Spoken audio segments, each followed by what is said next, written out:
Hey there, Rydall here, and we're talking today about how to get real inner guidance. This is so critical, and so many people struggle with getting real guidance. And one of the most important pieces here is that a lot of people are fooled by what's really pseudo guidance or partial guidance. And it looks like this basically. You are asking inside, what do I need to do in order to have a better life, let's just say, or take my life to the next level, or maybe it's even, how can I show up today and love myself more, whatever the thing is. And then you hear something inside, eventually it might say something like, love yourself more. And you think, I've got the guidance now. And you go out and you try to love yourself more. How do you do that? What does that look like? Okay, I'm gonna love myself more. Okay, I'm gonna hug myself, put my hand on my heart, look in the mirror. I love you, Derek, right? That's not bad. It's certainly better than nothing, or sort of, but it's not yet real guidance. Or maybe you hear something like, take better care of yourself. And you're like, there's my guidance. And you go out and you're like, okay, I'm gonna take better care of myself. I'm gonna take better care of myself. And it's like, okay, I guess I'll drink some extra water. I'll eat a salad for lunch instead of a hamburger. You haven't yet gotten clear guidance. And so I want to give you a simple, sometimes deceptively simple process, and a process that might require a little patience, to how to get real guidance, to how to get actionable guidance, guidance that changes you, guidance that actually guides you, meaning it gives you clarity, it gives you direction, it gives you guardrails or guidelines. So let's just say you got the guidance, love myself more. You can ask into that, and you need to. Okay, what would it look like to love myself more? You see how already it starts to get more specific. Now, something else will emerge. It might say, take better care of yourself. It might seem vague again, or it might say, exercise. That's not yet clear guidance. You can say, okay, what would it look like for me to fully exercise? Or what kind of exercise? Or how often? And if you continue to ask into it, what you're looking for is something that is actionable. Guidance is often not real guidance until it's actionable.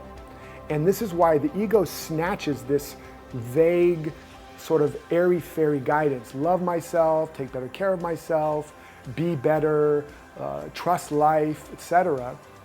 And it makes you think that's guidance, because it knows that with that vague guidance, you're gonna get vague or no results, you're gonna take vague or no action, and you're gonna get vague or no change. And the ego's job is to convince you that you're changing when you're not, or that you can't change, because to the ego, change is death. The ego is a program. And if you honestly get good guidance and you follow it, you're gonna change. Your system software is going to change, and the ego, to that extent, is going to die, because something new is going to emerge. So when you're getting the guidance, love myself. What would that look like? Exercise. Okay, what does that look like? What kind of exercise? How often? And then you might hear yoga. Take yoga 3 times a week. And a lot of times when you get the guidance that's actionable, it'll like drop in. And you'll feel both a sense of resistance. I don't have time for that. Or I don't have the money for that. Or what if it doesn't work? Or what are they gonna think about me? That's how you know you're getting real guidance. See, if you keep it vague, like love myself, take better care of myself, you can be like, okay, no threat, no stakes, no calendar, no schedule, no pressure. That's a trap. But when you start to get specific, take yoga 3 times a week, you'll probably remember, you know what, I've been wanting to do that. I've been thinking about that forever, but I've been telling myself I don't have the time. I've been telling myself I'll do it when, or write that book, or start that business, or specifically create this thing. And then you'll be like, I've been wanting to do that, and now it's bringing up fear and anxiety and all the reasons why you haven't. That's how you know it's real guidance. It's concrete, it's specific, it's actionable.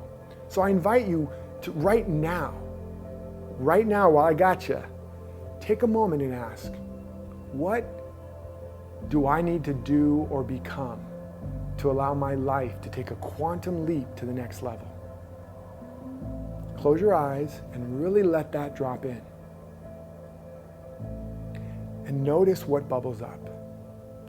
And if it's specific and concrete, great.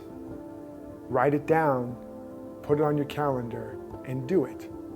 If it's vague, like love myself, become more conscious, become more loving, do better, become more productive, whatever, then ask, and what would that look like in my life? And see what bubbles up. And again, if it's vague, you can ask more into that. How am I called to do that? Where am I called to do that?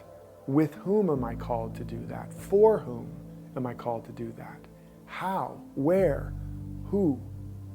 You can ask these questions because life, as it expresses, is specific.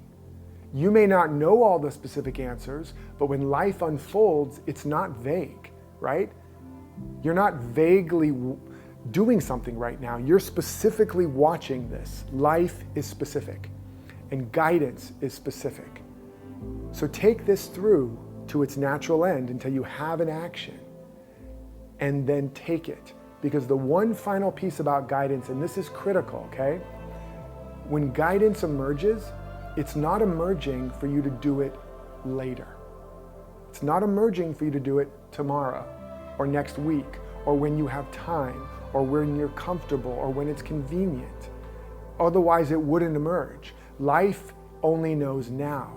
And if you honor it, your channel to your guidance will get clearer and stronger and bigger and have more power, and it will iterate and it will unfold and it will evolve until eventually you are just living the guidance. You don't even have to ask anymore. It's coming through you and as you, and you just find you're doing the right things, you're in the right place, in the right work, in the right time now.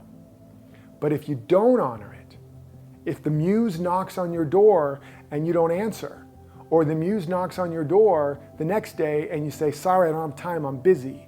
And then she knocks on your door the next day and you're like, I'll get back to you. My kids, my parents, my husband, my wife, my job, the economy. Guess where the muse is gonna go? I can tell you where she's not gonna go. She's not gonna come back to you. So it's not that it's not there. It's that when you use it or lose it, the channel shrinks.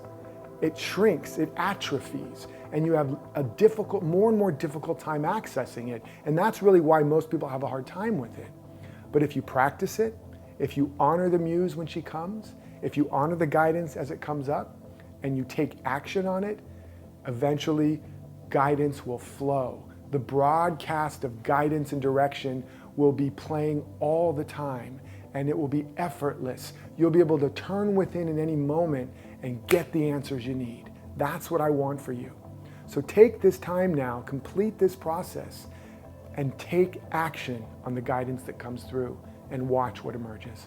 And I can't wait to hear. Post about it in the Facebook groups. Let me know how you're doing. Let me know how I can support you more. And until next time, live authentically, love unconditionally, and follow your destiny.